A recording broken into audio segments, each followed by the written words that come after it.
There are four key transitions we see people make in becoming more emotionally intelligent in their self-leadership.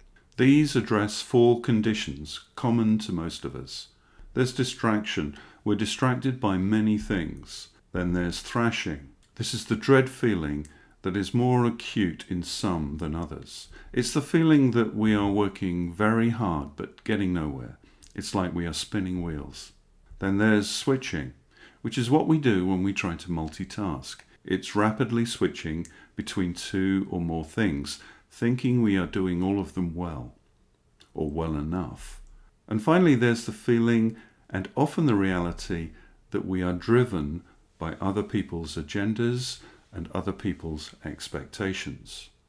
Perhaps the most subtle channel for this is our email inbox. Now, the transitions we see on our Leading Yourself workshop are that we move from distraction to focus. We learn to focus on the one thing and so improve our work outcomes, sometimes quite radically. We move from an experience of thrashing and spinning wheels to seeing real traction in our work.